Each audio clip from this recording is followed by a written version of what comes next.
Hola, ¿qué tal? ¿Cómo están? Bienvenidos a En Concreto, nuestra revista social y política. Soy Adalberto Carvajal.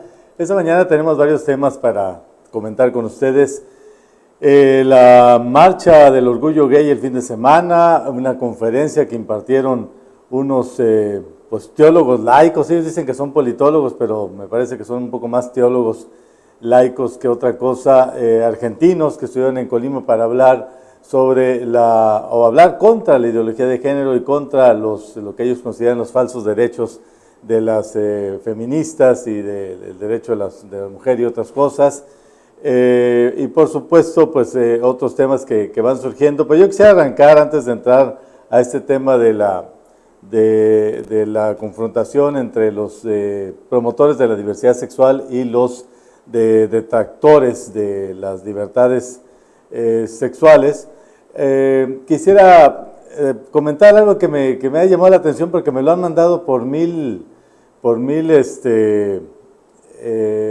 vías.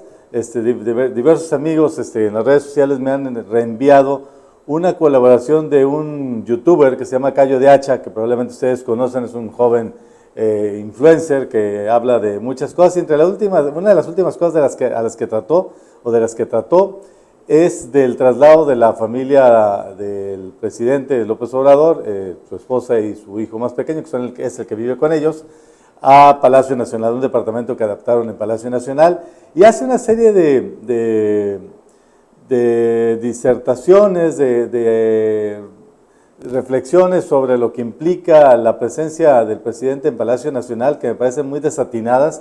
Y lo que a mí me sorprende es que gente muy inteligente, gente que yo aprecio mucho en su capacidad de análisis y de reflexión, pues dé por buenos esos argumentos de Cayo de Hacha.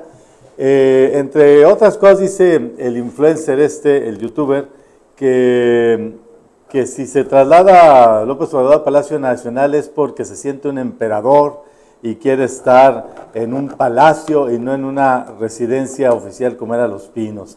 Y el argumento más sólido que da para protestar por este traslado, esta mudanza de la familia presidencial a Palacio Nacional, es que desplazó a 300 o 400 empleados de la Consejería Jurídica que laboraban ahí en algunas oficinas de Palacio Nacional, y que pues ahora tendrán que irse, pobrecitos, a buscar dónde trabajar. Me parece un argumento muy débil, porque pues realmente la sede del Poder Ejecutivo es Palacio Nacional. Las cámaras del Congreso tienen su propia sede, el Poder Judicial tiene su propia sede, y a diferencia de estados como Colima, donde todavía hace algunos 40 años todos los poderes del Estado estaban concentrados en Palacio de Gobierno, después salieron primero el Poder Judicial y el Poder Legislativo, que se fueron a tener sus propias sedes en lo que ahora conocemos como los Palacios Legislativo y de Justicia en Calzada Galván, y quedó el Palacio de Gobierno pues como sede del Poder Ejecutivo exclusivamente, aunque ya el gobernador pues ya ni va, no se presenta en su despacho, más que para la ceremonia del grito, supongo yo.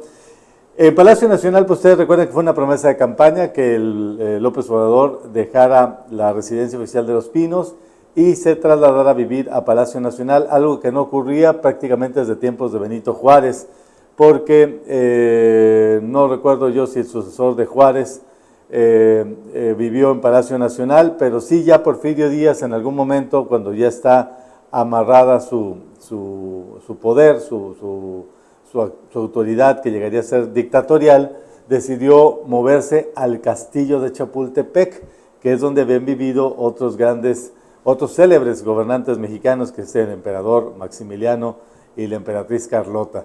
Mientras Juárez deambulaba por el país huyendo de la intervención extranjera, la intervención francesa, pues Maximiliano vivía en el castillo de Chapultepec, y el Palacio Nacional pues solamente se ocupaba para algunas cuestiones administrativas.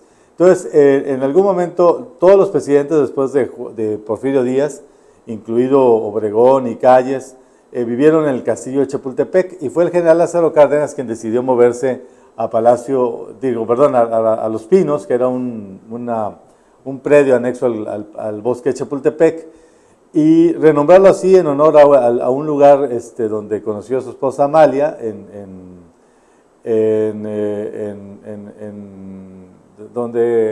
Michoacán, en el estado de Michoacán, no recuerdo ahora la población donde era nativa doña Amalia, y en honor a ese lugar donde tuvieron su primera cita romántica, digamos, le puso Los Pinos a la residencia oficial, a ese rancho lo renombraron, y ahora se llama Los Pinos. Y López Obrador decía que Los Pinos pues era un lugar que en un momento determinado fue cómodo, le dio privacidad a la familia presidencial, le permitió al Poder Ejecutivo pues desarrollar sus actividades cotidianas, aislado del tumulto, de lo que podía ser manifestaciones y el contacto con la gente, y era eso precisamente lo que obligaba a dejar Los Pinos, a dejar las dos residencias, porque se construyeron en tiempos precisamente del general Cárdenas y luego otra en tiempos de Miguel Alemán, y funcionaban una como residencia familiar, otra como oficinas de la presidencia.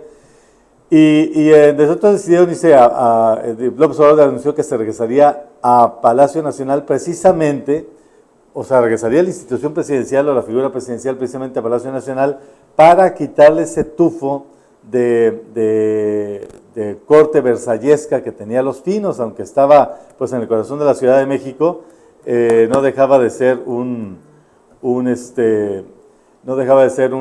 lugar aislado que no le permitía tener contacto. Entonces realmente todos los argumentos que se dan para criticar la presencia de López Obrador en Palacio Nacional me parecen muy endebles, y creo que este video del famoso Cayo de Hacha pues insulta la inteligencia de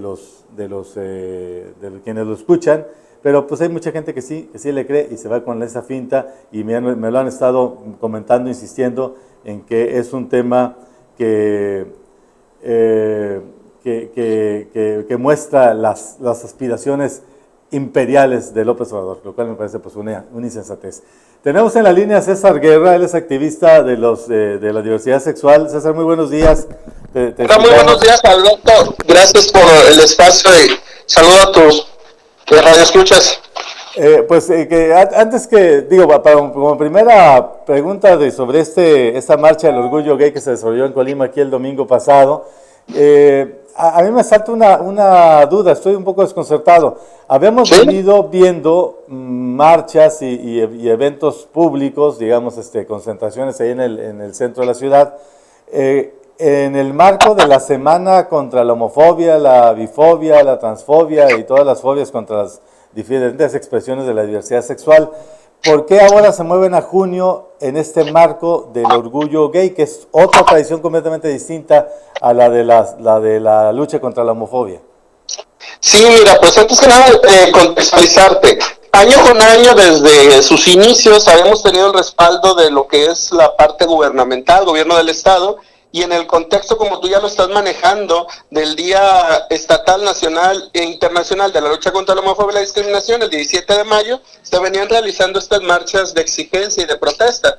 Ahora, a raíz de que dentro del presupuesto de egresos del gobierno del Estado y de los gobiernos municipales no se contempla ningún rubro para la diversidad sexual, bueno, pues es que se decidió trabajar ya con la iniciativa privada, y por los tiempos que se nos vinieron encima se cambió al mes de junio, también conmemorando el mes del orgullo gay y el Día Internacional del Orgullo, como ya lo mencionan, el 28 de junio. Y es por ello que se cambia de mes y se viene para este otro. Básicamente fue por la cuestión presupuestal. Sí se tenía contemplado hacerlo en mayo, pero no teníamos contemplado que el gobierno del Estado y los gobiernos municipales pues ahora nos dieran la respuesta negativa. O sea que como organizadores ustedes están más en la idea de hacer este tipo de reivindicaciones contra la homofobia en mayo, que es cuando se conmemora, no sé qué día de mayo es, pero se conmemora... El 17 de mayo. 17 de mayo, se conmemora que la Organización Mundial de la Salud borró de la lista de enfermedades sexuales a la homosexualidad y a sus variantes. Así es. Y ahora lo decidieron hacer en junio, que en junio, recuérdame la fecha, el 28 de junio. 28 de junio se conmemoran los 50 años de los disturbios de Stonewall. Hicieron un bar en Nueva York donde, hartos de las racias y de los chantajes, de las extorsiones de la policía, un grupo de homosexuales pues salieron a las calles y prácticamente se confrontaron a golpes con las fuerzas policiales, y a partir de ese momento, año con año, en Nueva York y en muchas ciudades del mundo, pues se celebran este tipo de marchas que son del orgullo gay. Tienen una filosofía completamente distinta. ¿Tú serías más de la idea de apegarse al espíritu de lo de mayo?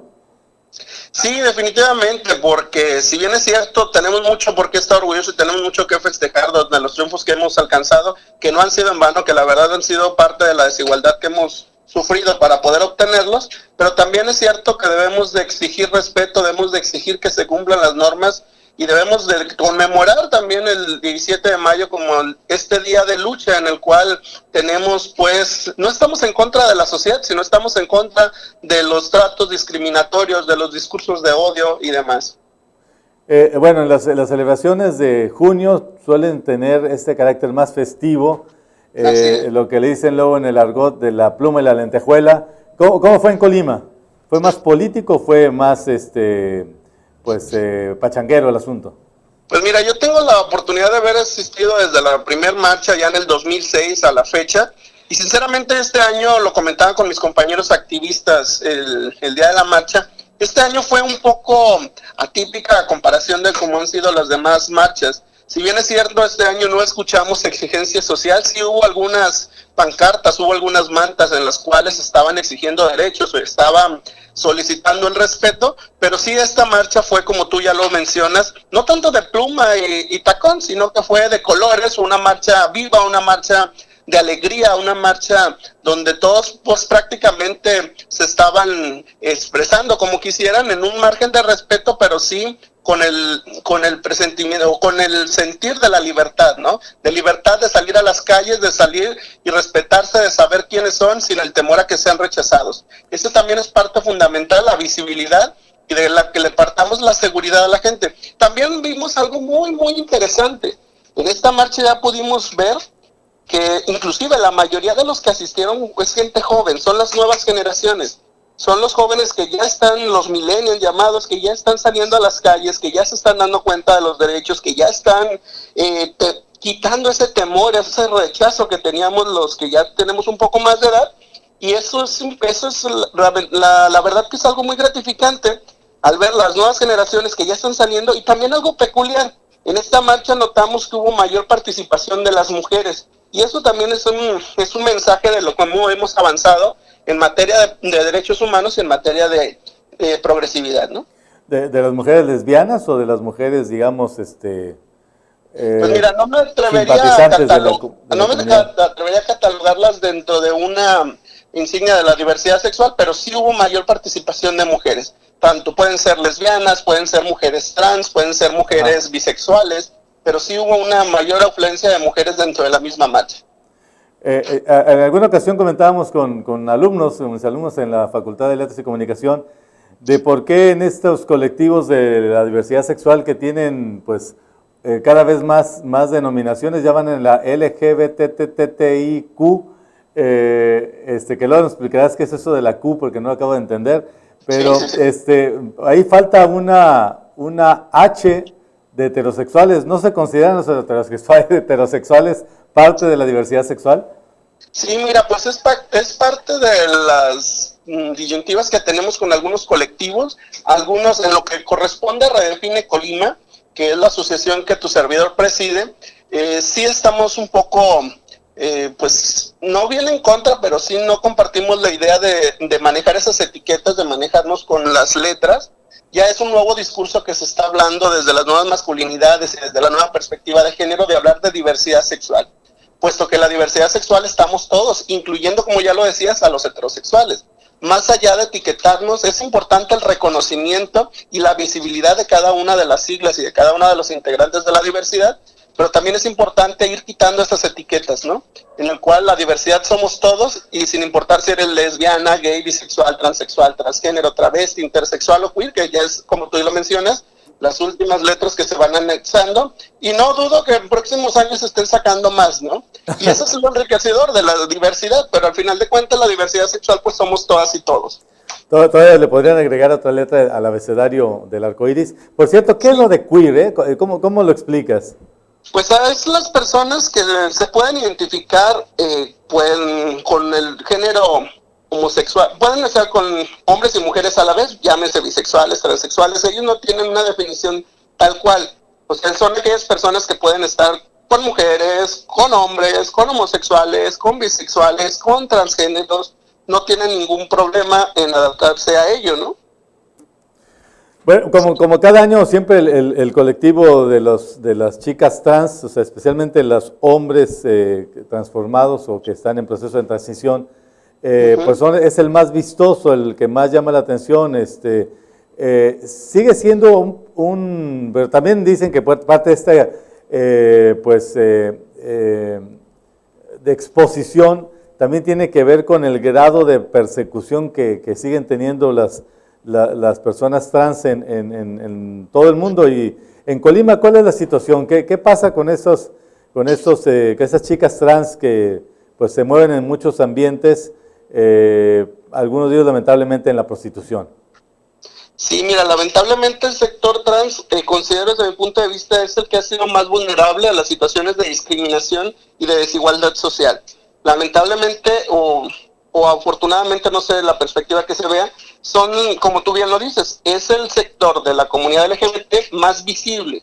Y más visible porque entonces puede ser heterosexual, pero puede ser homosexual, pero no afeminado, o viceversa, ¿no? Y en este caso con las mujeres trans o las chicas trans, prácticamente son los más visibles y por eso, por ende, vienen el mayor número de discriminaciones hacia su parte. Ya lo mencionabas, ¿no? Desde el ámbito laboral, día a día vemos que se les cierran sus puertas y pues no terminan haciendo otro tipo de acciones que lamentablemente pues no son las deseadas ni siquiera por ellas, pero al no encontrar una rama, un campo laboral, pues es a donde se llevan. Y eso añádele todo lo que tiene que ver con la discriminación, con los insultos, con la negativa de algunos servicios o derechos, que ellas son las que sufren más, ¿no? No me voy lejos, por ejemplo, no tenemos en nuestro estado un baño específico para ellas, en la cuestión de los baños públicos, cuando es un tema de salud pública que se tiene que atender. Sí, es cierto, hay un baño para hombres, un baño para mujeres, pero una chica trans, ¿a cuál entra? Si entra el de hombres, va a ser rechazada, y si entra el de mujeres, también. Entonces, sus necesidades básicas pues no están garantizadas de que se puedan ellas ejercerlo por este tipo de situaciones que pasan. En cambio, los países desarrollados, pues ellos sí ya tienen los baños intersexuales, los baños generales donde pueden entrar cualquier persona, ¿no? Que pues sería lo recomendable, ¿no? Con el establecimiento es como se maneja en Europa, en Estados Unidos. Sí. ¿Cuál es digamos, la política que siguen ustedes cuando falta un baño específico para las chicas trans? Hay una polémica ahí porque, pues de entrada, si su apariencia es femenina, debieran poder entrar a un baño de mujeres, pero luego las mujeres que están ahí, sean o no partidarias, simpatizantes de la causa de la diversidad, pues pueden sentirse intimidadas o agredidas, porque finalmente pues ellas los ven como un hombre que está invadiendo un espacio íntimo. ¿Ustedes qué es lo que les dicen a sus agremiados cuando falta un baño para digamos, un baño neutro? ¿Deben entrar los hombres, las chicas trans al baño de hombres o de mujeres? Sí, mira, definitivamente tienen que entrar según es como anden en su apariencia. Tenemos que respetarles la identidad y cómo ellas se sientan. Si es que la chica trans va directamente como mujer, pues tiene que entrar al baño de mujeres. Igual el chico trans que viene como hombre tiene que entrar al baño de hombres, porque es ahí donde empieza el respeto al reconocimiento a su identidad, a cómo ellos se sienten identificados, y es ahí donde tenemos que garantizarles esos espacios. Es todavía un proceso que se tiene que estar trabajando desde también el ámbito jurídico, desde el ámbito legal, para poder dar trámite a esos espacios universales. Ya lo tenemos ahorita con los baños familiares, no sé si has visto en algunos establecimientos aquí en Colima, sí. dos plazas donde ya se cuentan con baños familiares, precisamente donde ya la familia puede entrar, el padre puede entrar con la niña, el niño puede entrar con la madre, para hacer sus necesidades básicas. Y eso es algo que también tenemos que reconocer y que tenemos que ir avanzando a medida como vayan progresando los derechos humanos en nuestro estado. Ahora el problema es que hay baños que puedan usar las personas trans, como estos baños familiares, pero el problema es el acceso a estas plazas, ¿no? Sí los dejan pasar, por ejemplo, un hombre, una chica trans, pero que pues es notoria su biología, digamos, sufre discriminación en Colima para entrar a esos espacios públicos tipo una plaza comercial? Pues mira, hasta ahorita sí, si bien es cierto, ese es otro de los temas que tenemos pendiente, la cultura de la denuncia. Si bien es cierto, y me voy a cambiar radicalmente el tema, pero para poder regresar y contextualizar. Sí. Desde el 2008 en Colima tenemos la primer ley que previene, a nivel nacional, que previene, combate y elimina la discriminación. Recuerdo vino el presidente del CONAPRED, Gilberto Rincón Gallardo, a sacar anunciar la primer ley contra la discriminación en nuestro estado. Lamentablemente, desde la iniciativa, desde la aprobación de la ley para acá, no tenemos ningún caso en el cual esté ya emitido una sentencia por caso de discriminación en nuestro estado. Desde el 2008 estamos hablando que discriminar es un delito, lamentablemente nos hace falta una cultura de la denuncia. Platicábamos con el procurador en su momento, hace ya algunos años, creo que para serte exacto en el 2016, 2017, decía, bueno, del 2008 a la fecha solamente tenemos 2 denuncias interpuestas por discriminación, pero ninguna ha procedido. Y a la fecha creo que también iban aproximadamente 4 o 5 que no han procedido. Sí se habla de quejas ante la Comisión de Derechos Humanos, pero que tampoco han emitido ninguna recomendación. Todas han sido nada más un simple trámite, pero pues sí nos hace falta esa cultura de denuncia. Y es por ello que yo recurro a lo que tú me mencionas ahorita, ¿no? Si bien es cierto, no tenemos directamente esos espacios asegurados, pero también nos hace falta generar esa cultura para poder acabar con esas prácticas. En materia legal, ¿qué avances ha tenido la comunidad lésbico-gay, para resumirla en pocas palabras? Por ejemplo, el tema de la identidad de género, ¿cómo le llaman eso? De que se puedan poner, si un hombre va por la vida como mujer, que se pueda cambiar su nombre a femenino, sin tener que tener esta disparidad en que luce como Manuela, pero sus papeles dicen Manuel.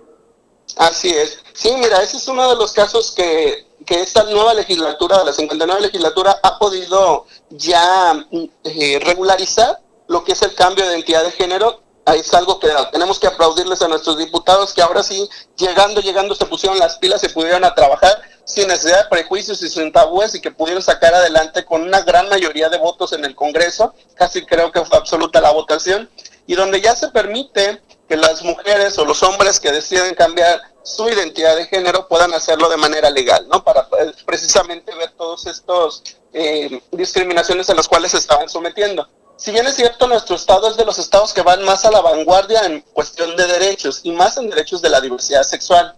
Estamos hablando que en Colima ya está tipificado el crimen de odio por homofobia. En Colima tenemos ya avalados los matrimonios igualitarios. Dentro de estos matrimonios, cuando se hizo la reforma en el 2015, también están avalados las adopciones homoparentales, que es un tema tabú que te habían dicho, no, vamos a legislar, no, espérense, eso ya está en el Código Civil legislado. También ya tenemos tipificado, te decía, el crimen de odio, tenemos por ahí el cambio de identidad sexogenérica, que ya se aprobó este año.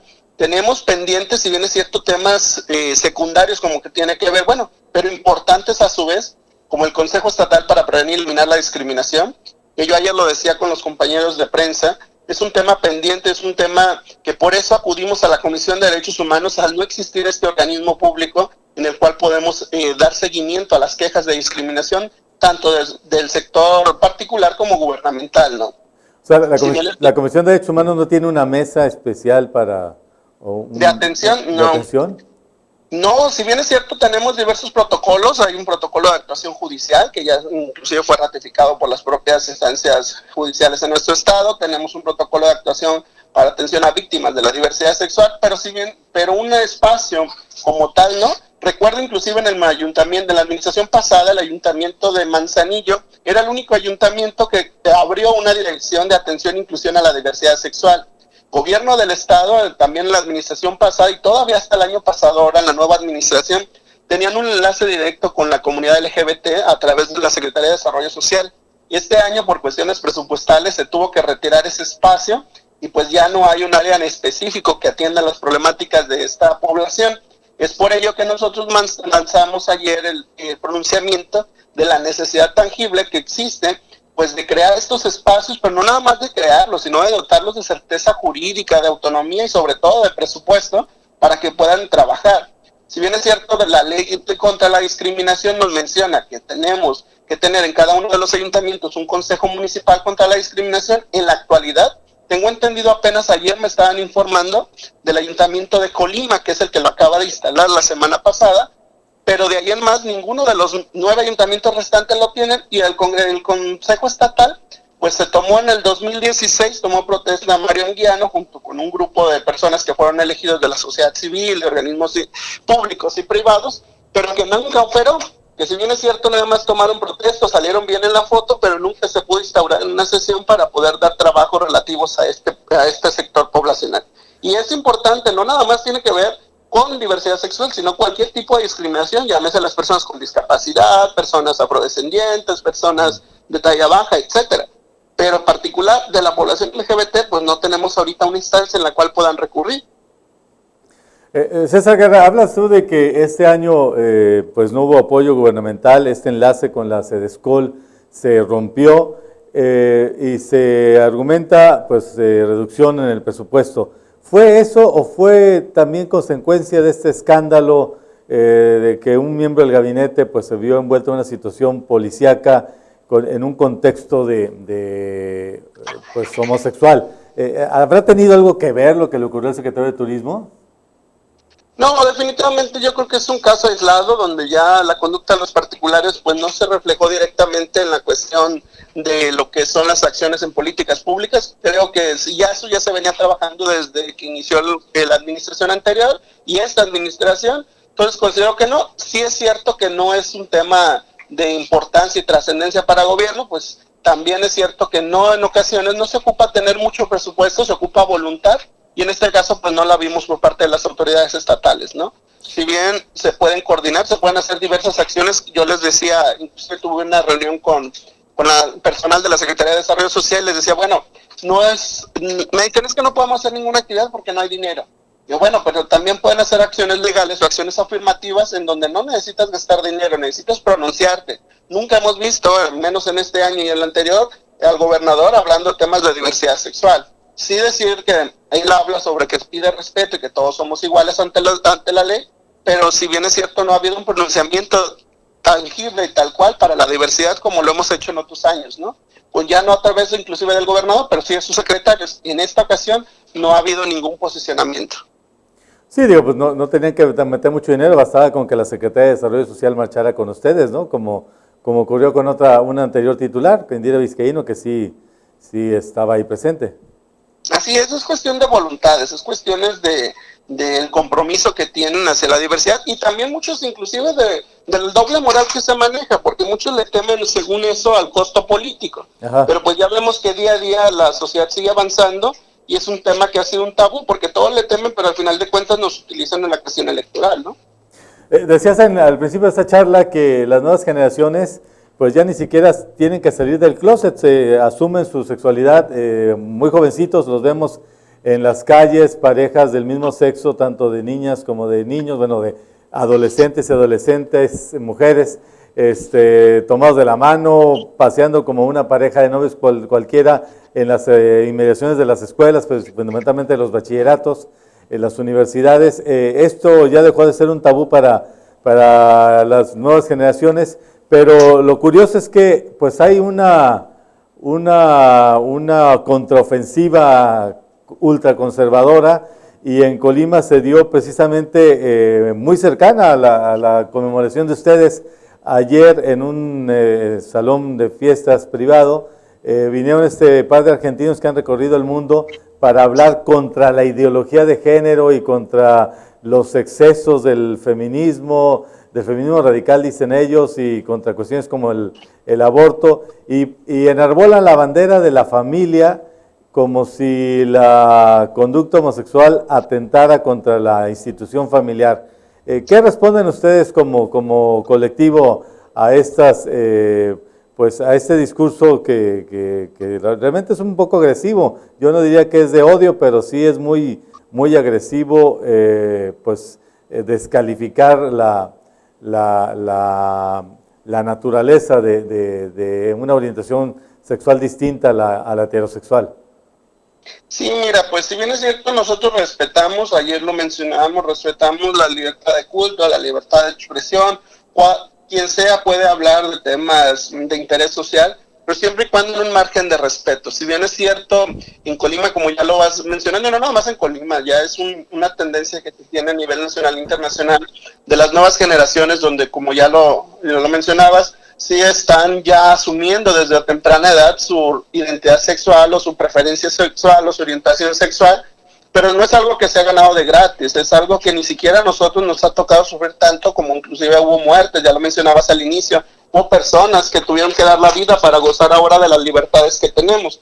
Y ya con lo que tiene que ver con estas personas que se han dedicado a dar discursos o a dar charlas, conferencias, como ellos lo titulan, con tendencias a lenguajes discriminatorios que nos inducen a lo que es el odio, porque en muchas ocasiones yo ayer lo veía en las notas que se publicaron en prensa y decían, es que hay que respetar la libertad de expresión, inclusive hubo algunos periodistas que decían, las organizaciones de la sociedad civil y la Comisión de Derechos Humanos solicitan censurar la conferencia. No, en ningún momento estamos haciendo el llamado a la censura.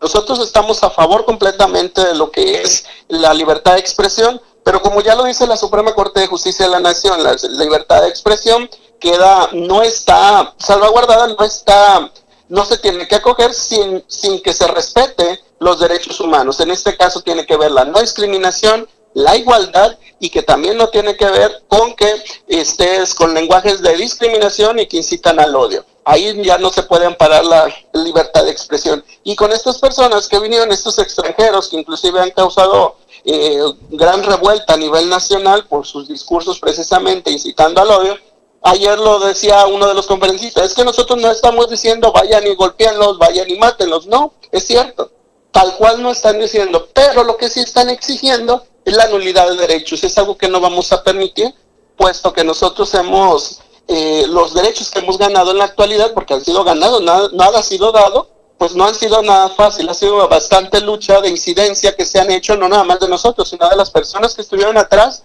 que estuvieron trabajando para el reconocimiento pleno, que hoy, gracias a ello, pues se tienen estas nuevas generaciones donde ya se están asumiendo ya sin ningún problema, ¿no?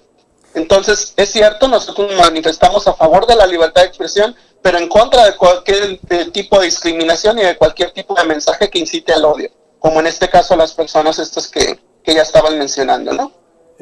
Ellos pues abogan por volver a tachar estas expresiones de la diversidad sexual como anormales, como contrarias a la norma, y hablan de una cuestión que sí era preguntarte, César Guerra. Ellos dicen que son falsos derechos, que son pues un andamiaje jurídico que se ha construido como derechos muy particulares de un sector y que los derechos deben ser generales y que pues no tienen ustedes por qué tener derechos particulares como colectivos de la diversidad sexual. Así es, por eso te digo que son mensajes que tienen que ver con un discurso de discriminación, donde ellos dicen que los falsos derechos que nosotros como comunidad, o por ser minoría, porque inclusive dicen que no puede haber derechos para las minorías ante las mayorías, pues claramente estamos viendo que es una manera de discriminar y de segregar a la humanidad, ¿no? Y es ahí donde hablamos de que estas personas pues vienen a dividir, vienen a mandar discursos de odio, vienen a mandar discursos discriminatorios que ponen en riesgo no nada más nuestros derechos, sino nuestra integridad física, nuestra integridad personal, puesto que sabemos que dentro de la cultura eclesiástica, no digo todos, pero sí hay algunos que son muy fanáticos, muy aferrados. En el caso particular, yo el día de ayer que se subieron las notas, empecé a recibir un montón de ofensas de gente que ni siquiera conozco, que no me conocen, pero que ya me estaban tachando hasta de lo que no. Entonces, es ahí la cultura que debemos de evitar. Tenemos que apostarle a una cultura de respeto, de inclusión, donde se garanticen los derechos humanos, pero una cultura de odio, una cultura donde seamos discriminados o donde se falte el respeto por razón de con quién deseas tú estar, ¿no?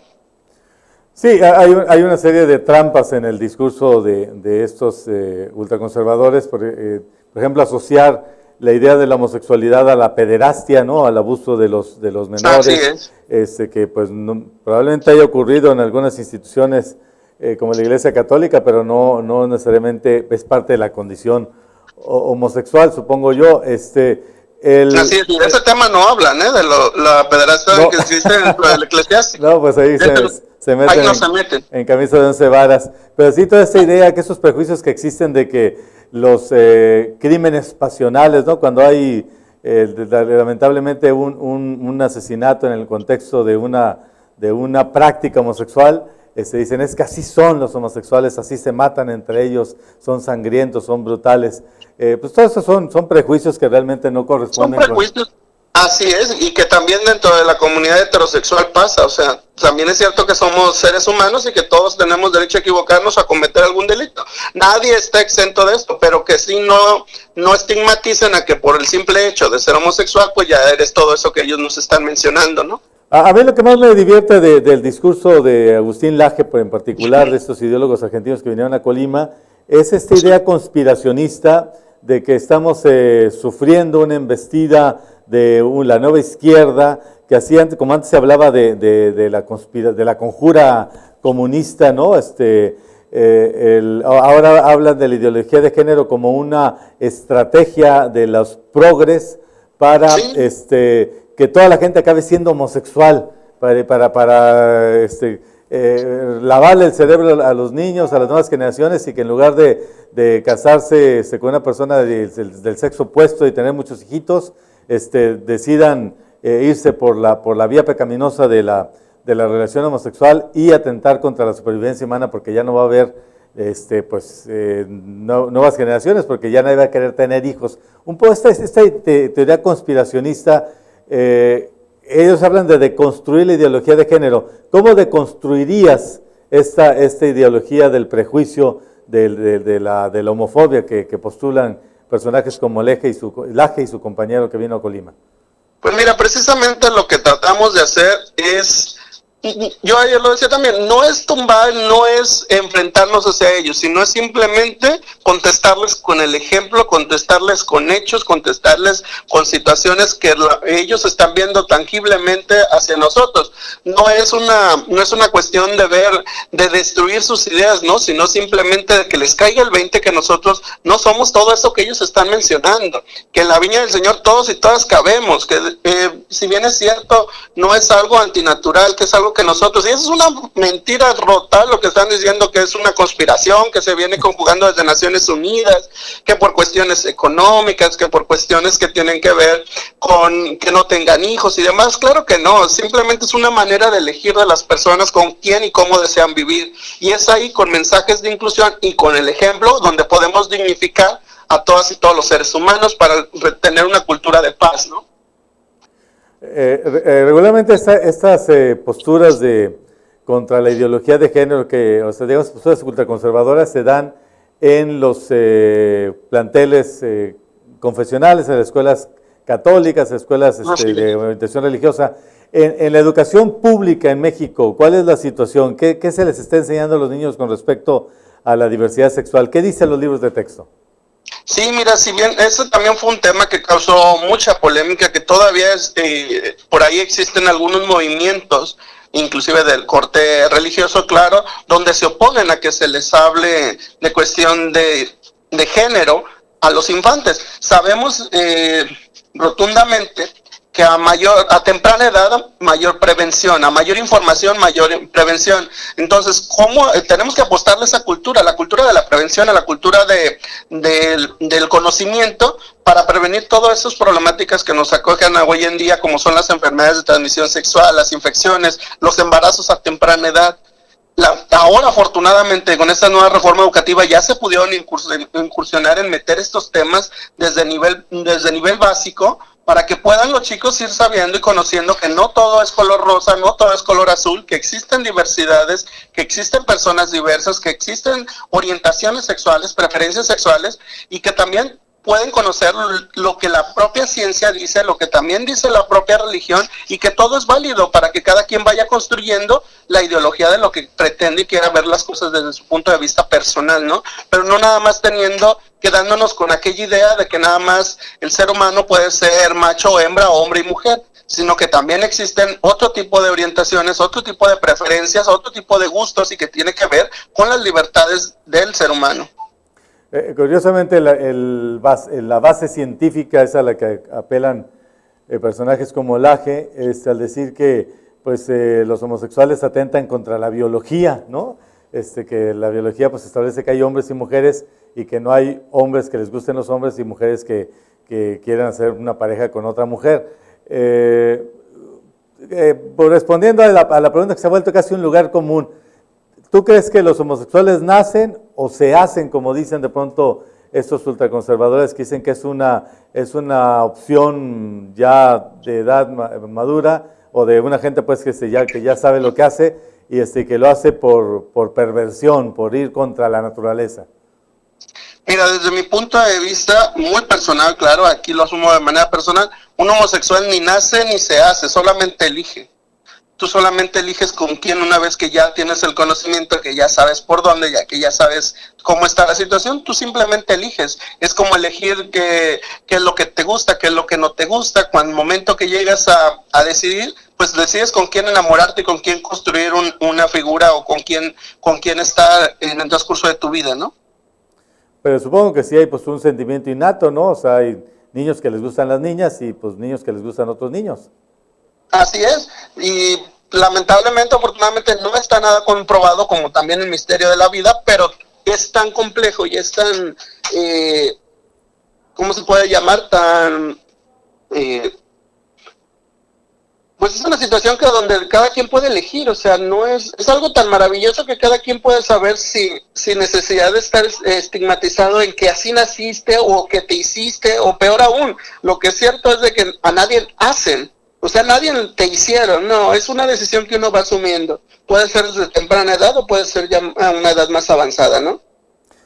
César, que una última cuestión que me parece importante retomar aquí. Hace unas semanas hubo una polémica en la Ciudad de México porque la Secretaría de Educación del gobierno capitalino pues anunció, lo que yo entendí era muy, muy claro, que las niñas podían llevar falda como uniforme o podían llevar pantalón si así lo deseaban. Y yo no sé a quién se le ocurrió el chistecito de decir, y los niños también pueden ir de falda, y yo no sé, tú nos dirás si realmente hubo una postura oficial o fue un malentendido o fue pura mala fe también de algunos grupos porque andan buscando, le andan buscando tres pies al gato, de decir que los niños podían llevar faldas si esa era su preferencia y no sé qué. Me parece que fue una fake news o alguna mala fe, pero mi pregunta es esta. Hay ahora una polémica en el mundo con respecto a los niños muy pequeños que, no sé, digamos 10 años, que de pronto le dicen a sus papás, es que yo, siendo un niño, pues me siento niña y quiero empezar a verme como una niña, y está toda esta polémica con respecto a qué edad pueden empezar un tratamiento hormonal, o si es correcto que los padres patrocinen una transformación de este tipo, o es un derecho humano dejarlos, impedirles esto. ¿Es un derecho humano de los niños o es un derecho de los padres impedirles esto porque luego después se pueden arrepentir? ¿Cuál es la polémica con respecto a estos niños que desde muy jovencitos, a muy temprana edad, pues manifiestan tener una orientación sexual distinta y así la expresan? Pues mira, precisamente como ya lo mencionabas, retomando lo del uniforme universal, si bien es cierto, no es un rumor, es una certeza, donde ya en la Ciudad de México, ante el Distrito Federal, ya se les puede dar a elegir si un niño quiere usar falda o si una niña quiere usar pantalón. No es exclusividad solamente de las niñas. Ajá. Es cierto y es verídico que ya está así la ley contemplada de que inclusive los niños pueden pedir su falda si es que así lo desean, porque caemos a lo mismo, esos estereotipos que teníamos donde el rosa es para las niñas y el azul para los niños, o la falda es para las niñas y el pantalón para los niños, pues ya se va dejando a un lado, ¿no? Ya ahorita no tiene que ver con la manera en cómo te vistas, tiene que ver más cómo te sientas, ¿no? Cómo te asumas. Y es el discurso que ahorita muchos de los compañeros activistas y inclusive de los conservadores traen, donde se tiene que respetar el derecho a elegir de los menores, de los infantes, de ir forjando, de ir creciendo su identidad, de ir viendo cómo ellos se están asumiendo y se están aceptando, sin que la sociedad o sin que los padres de familia te estén obligando a utilizar un tipo de vestimenta que tú no lo deseas. Ya lo veíamos, no nos vayamos lejos, aquí en nuestro estado. El problema que pasó con la chica trans, que la sacaron de una secundaria porque iba vestido con falda, y decía la directora, no, es que tú eres un hombre y tienes que venir vestido como hombre, pero espérate, ¿por qué le estás negando? Si bien es cierto, la chica era menor de edad, pero no tienes por qué estarle negando ese derecho de asumirse como tal. Si él no se siente de esa identidad o de esa orientación sexual, ¿por qué tu estado o por qué tu padre de familia tienes esa cuestión de restringirle ese derecho al menor en este caso, ¿no? Ya lo vimos inclusive en el Congreso del Estado, en el pasado Parlamento Infantil. Es algo que muchos no lo notaron, pero que sí estuvo latente y presente. Aquí en el Congreso del Estado se les dio a elegir si querían utilizar falda o utilizar pantalón. Hubo una niña que dijo, yo no me siento a gusto con la falda, y la niña llevó durante el evento, el Parlamento Infantil, llevó pantalón. Y nadie dijo nada y nadie criticó. Pero es una cuestión de elección, es una cuestión de cómo se sientan mejor, de cómo se identifiquen y de cómo quieran vestirse. También la vestimenta no quiere decir que ya te estás asumiendo dentro de una orientación o en una práctica sexual distinta. Bueno, las niñas, las mujeres han adoptado el pantalón, creo que desde la Segunda Guerra Mundial y especialmente en los últimos 40 años, pues es una prenda ya del ropero de las mujeres, el pantalón. Sí, Los hombres son un poco distintos, los hombres tienen una connotación pues transexual evidente, porque pues aquí no estamos en Escocia. O sea, si un niño decide ir de falda a la secundaria o a la prepa, pues está haciendo una demostración, una afirmación de tipo transexual o travesti por lo pronto, ¿no? Pero si llegan a darse estos casos, ¿cómo propones que se resuelva? ¿Tiene que haber un permiso de los padres o el niño tiene derecho a elegir su postura? Pues mira, el exhorto que se le está mandando precisamente es a los padres de familia para que den la libertad de elección a los menores. Sin embargo, pues es importante mencionarlo, también son los padres los que están eligiendo. Por eso tiene que ver, como tú ya lo mencionas, nada que ver con la cultura de Escocia, la de México. Es precisamente estos cambios estructurales en los cuales tenemos que ir valorando y revalorizando, que tiene que ver con la cultura, no tiene que ver con situaciones de anatómicas, no tiene que ver con situaciones de otro índole, sino tiene que ver en la manera en cómo la sociedad está viendo lo que está bien y lo que está mal, lo que está heteronormal o lo que no. Y desde ahí tenemos que ir haciendo cambios. Y estas acciones afirmativas, como lo hicieron en la Ciudad de México, tiene que ver precisamente con este cambio de cultura, donde tenemos que ir asumiendo que la ropa no te identifica como parte de un género, donde tenemos que ir respetando los derechos del infante a poderse reproducir como ellos deseen. Y es ahí las recomendaciones. No es punitiva y no tiene que ver con castigo y no tiene que ver con obligatoriedad de los padres, sino tiene que ver con recomendaciones donde puedan los menores manifestarse con una manera libre de decisión y de una manera sobre todo donde hagan valer sus derechos humanos. César Guerra, una última cuestión, abusando de tu tiempo.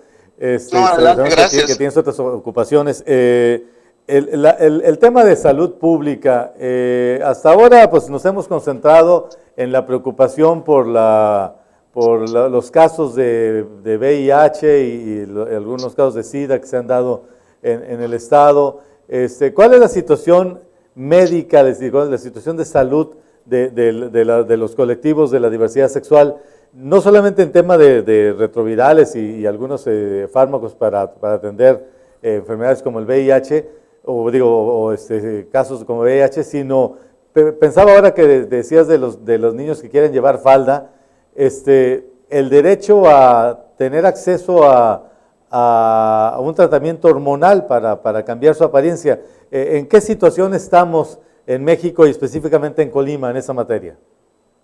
Mira, pues tengo que reconocer que es un tema que la asociación civil en la cual yo estoy trabajamos el aspecto legal, no el aspecto clínico, pero también no por ello desconocemos el caso, ¿no? Si bien es cierto, es una materia que nos hace falta legalizar, que nos hace falta trabajarlo, lo que es el derecho a que las personas puedan acudir a un espacio, a una institución pública, hacer todo este proceso de cambio de identidad ya de manera clínica, no nada más de manera legal como lo estamos haciendo en nuestro estado, pero pues también hace falta mucha cuestión de presupuesto, de sensibilización, de concientización, y que poco a poco estoy seguro que vamos a ir avanzando en esos temas. Si bien es cierto, lamentablemente tenemos ese tabú que existe de que las enfermedades como el caso del VIH o el SIDA es un sinónimo, es exclusiva de las personas de la diversidad sexual.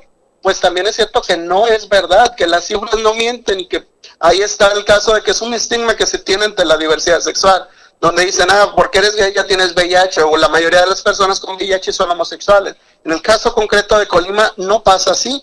Vemos inclusive las estadísticas que nos estaban dando. En el caso de Colima, la mayoría de las personas, lamentablemente en esta situación con esta enfermedad, pues son personas heterosexuales, inclusive son del sexo femenino. Entonces de ahí se deriva de que todavía tenemos esos estigmas, estereotipos donde dicen que la diversidad sexual pues son promotores o somos promiscuos o somos difusores de este tipo de infecciones o enfermedades, ¿no? Y con respecto a lo que es el proceso de armonización, si bien es cierto, existen clínicas en la Ciudad de México que ya te están apoyando a estas personas trans a llevar todo el proceso cuando quieren pasar de ser transgéneros a ser transexuales. Bueno, pues es una política que nos falta todavía implementar en nuestro estado, garantizar todos estos procesos de armonización y de cambio de identidad sexual, ¿no? César Guerra, repítenos el nombre de la organización a la que representas. Redefine Colima AC.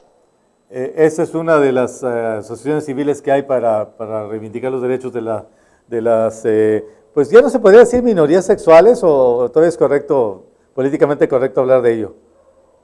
Pues se podría decir, somos una parte de la sociedad, que si bien es cierto no somos mayoría, no lo considero que sea peyorativo, pero somos parte de una sociedad que históricamente ha sido vulnerabilizada y que no podemos victimizar a las víctimas. Entonces hablamos de la diversidad sexual como tal.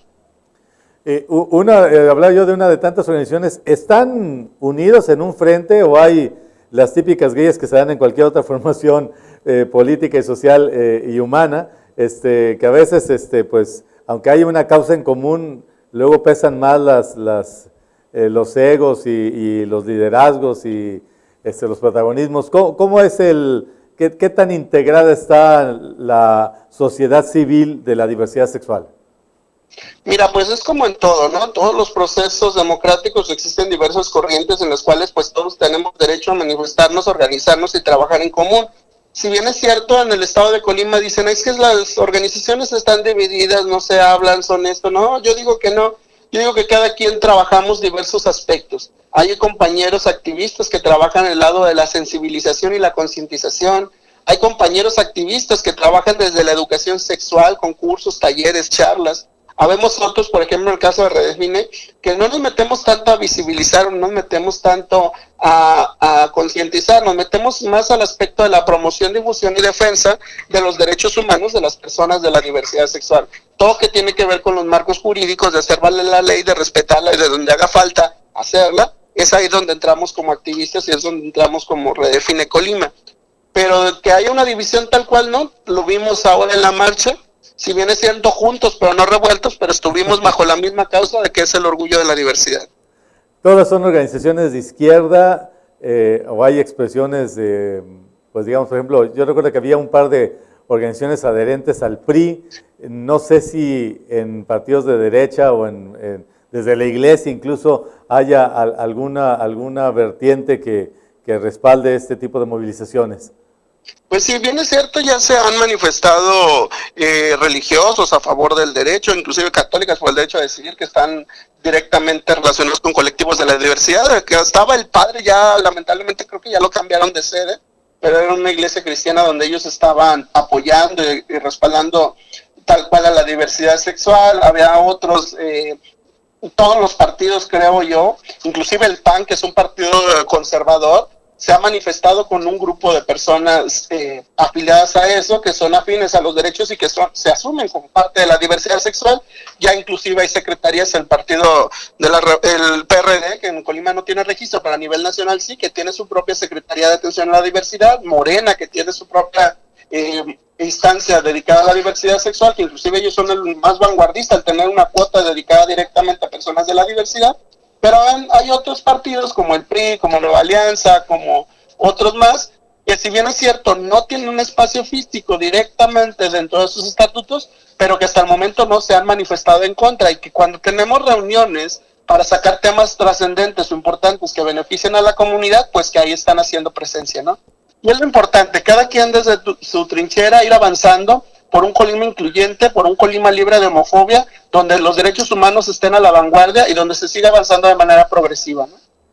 Pues César Guerra, creo que nos has dado una panorámica muy amplia de lo que implica este movimiento por los derechos de las minorías sexuales, de la diversidad sexual, lo que implicó esta celebración, esta conmemoración del orgullo gay el domingo pasado, de pues cómo están enfrentando estas embestidas, esta contraofensiva de la ultraderecha que se manifestó el lunes en alguna conferencia de un par de argentinos que estuvieron aquí, y de la situación pues legal y social en general de los colectivos de la diversidad sexual. Pues muchas gracias por habernos respondido a estas preguntas, César Guerra. No, muchísimas gracias, gracias a quienes nos escuchan y pues decirles que estamos a la orden, cualquier cosa en la que podamos nosotros atender como sociedad civil, cuentan con todo el respaldo y próximamente estaremos dando a conocer las diversas acciones afirmativas a favor de la diversidad. Es un tema que tenemos ahí todavía pendiente, pero que vamos a seguir trabajando poco a poco en la lucha y en la búsqueda del respeto y garantizar los derechos humanos de todas y todos. Él ha sido César Guerra, activista de los derechos humanos en materia de la diversidad sexual. Y pues de esta manera llegamos al final de esta emisión de En Concreto. Yo soy Adalberto Carvajal. Nos vemos aquí el próximo jueves.